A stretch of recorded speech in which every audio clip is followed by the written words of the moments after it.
Welcome to Yacht Talk. Monaco is home to the Yacht Show, but also several designers, including Espen Øino. So we're going to pay them a visit and find out more about their history in a conversation with Heesen Friso Visser. Come on, let's go.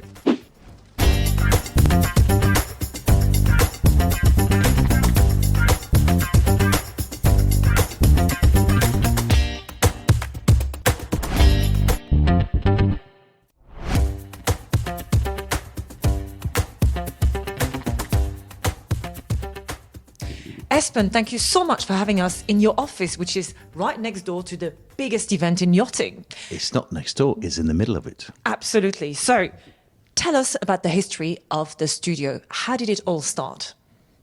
It started with a very young boy dreaming of designing boats, which I'm sure is a story of many yacht designers. But basically that was it. I was always obsessed with boats and obsessed with drawing. And when I grew up, there was no iPads and other distractions of that sort. So when it was raining, and it was raining quite often where I grew up, we used to draw boats and sometimes some ski boots and stuff. But yeah, drawing boats is a big part of my upbringing, and also messing around in boats and the sailing club and with the small power boats and stuff. Yeah, so it was. Then, as I was getting a bit older, and my parents suggested that I study naval architecture and engineering, that in case I didn't succeed as a boat designer or a yacht designer, I could design oil rigs and ships. Friso, Heesen has worked with many designers over the years, and yet it's been able to maintain the DNA of the brand. How do you think you've done it? Well, first of all, we have a very close relationship with a lot of designers, including Espen, of course. And I would say that the DNA of Heesen, high quality, the pelican bow, which is typical for Heesen, has been maintained over the years in all our series. I think also the sporty lines are very well kept. In if you look in the past, I think that covers it. Yeah. And when you design series for clients, for instance, how do you make it work so that they each have something a little bit unique? Because obviously your clients want something special. Absolutely, yeah. That is also the challenge when you build in series. You want to give the idea that the client has when buying a series yacht, he has a unique boat. So we have a fair level of customization in the process, depending on when the client steps into the project. And every yacht within our series has a specific item which distinguishes from the rest. Yeah, we are not the company where in our series you have the Audi A1, A2, A3, A4, A5. Every yacht is special. What's your take on Heesen as a shipyard? Where do you think the strength lies with these guys? I think what Friso said about the DNA is very clear. It's modern boats, it's fast boats. Although you've done some displacement type vessels, but the majority of your boats are fast and efficient. I think lightweight, aluminium, so dynamic. And though there have been many, different designers, houses involved in the development, you can still see it's a Heesen. Even the older ones, I think so. There's a clear DNA, je ne sais quoi, which is apparent, and perhaps it's some of the detailing that you find, the same detailing in many of the boats that you'll see, or the proportions. I don't know what it is, but in the same way, many people tell me that they can see it's a boat we have designed, although our boats are really very different, because as I said before, we try to do individual boats for individual clients, and this is, extremely different, but they pretend they can see it's one of our boats. I don't know how, I don't know why, and it's a bit the same with the Heesen boats. I asked Friso about the challenges of building series. From your perspective, what are they? Well, when you build a series production boat, or a boat that you would want to produce in many units, it's important to, first of all, try to figure out what the market is looking for. So you hit it well in terms of what the majority of the market is looking for. Not now, but in the future, because it takes a long time to develop a new design and build it. So that's the first thing you have to do.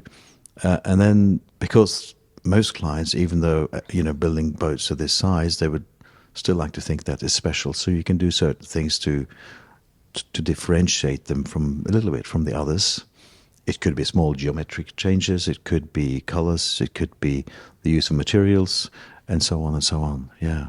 And adding to that, from say a sales side within Heesen, we collaborate very intensely with the designers to really understand what the clients want, not for now, like you said, but for the future. We see a development, we see a shift in the clientele. Clients like more, let's say, more outside space. So we tend to cater for that, but that goes hand in hand with the designers, obviously. Friso, what are you looking for in partnerships with designers? Exchange of ideas, learning from each other, not only building or designing a boat that is ready for the future and that is catering the demands of a client, but also the designer thinking in how to build it in a competitive way. That's very key. So also our colleagues from our building department understand it, know how to build it, know how to engineer it in a way that's competitively buildable. That makes let's say the triangle work very good. Finally, Espen, if you had to change one thing in the industry, what would it be? We have an absolutely fascinating industry. It's a very, for most people who are not part of it, it's a very confidential industry, and people don't even tend to think about it as an industry. They see boats, but they don't think that each and every one of these boats in the harbour floating around or driving around was a dream of someone, and it was then designed, engineered, and built. But that is the case for each and every boat you see around. Unfortunately, today, yachting is, by some instances, being accused of being part of greenwashing, our image with regard to sustainability, ostentatious yachting, not being respectful of the environment, etc., are the real issues we have to deal with, and we have to somehow, across the board in our industry, I believe, work together to try to improve the image of our industry. And this is important, I think, for the survival of our industry. Emissions from shipping and maritime activities is generally referred to as being somewhere between 2.5% and 3% of overall emissions on the globe, which is, if you look at the big picture, not a lot. If you look at the yachting part of that or the boating part of that, it would be a very small fraction of that when you think about all the big ships that are constantly moving around in the world. Yes. Not a lot. No, it's not a lot, but we're a very visible part of something which, by some people, is considered unnecessary, because the yacht doesn't do any work in the sense that it doesn't carry any cargo from A to B, or useful work as such. And therefore we have to be very careful in the way we deal with this problem in order to make sure that our industry doesn't unjustly suffer from, attacks from the media, from, I don't know what you think, Friso. Yeah, I agree with you. I think that the yachting industry is currently having somewhat less positive image than it had in the past. And I think as an industry we have to adapt to that. We should be leaders into introducing new ways of building yachts, new type of propulsions, and we should dare more to introduce it and to advocate the fact that, do you really need a yacht that has a 5,000 nautical miles autonomy, or would half of it be also sufficient, or maybe a third of it?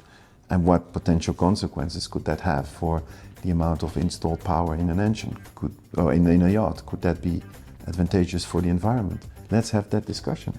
Thank you.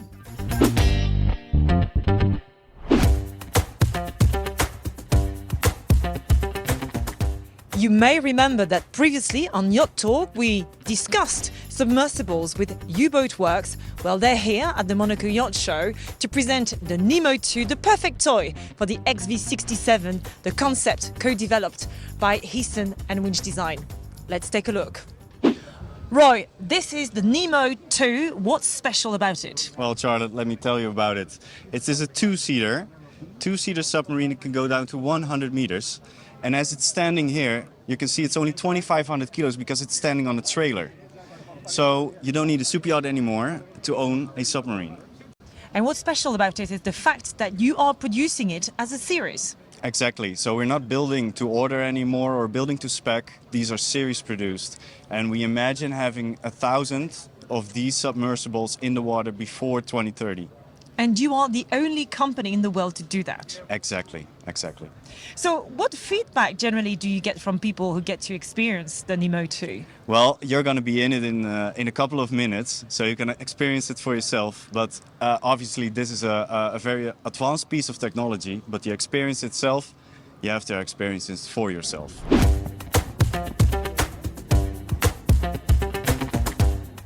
No seatbelt required. No seatbelt required, no, not yet.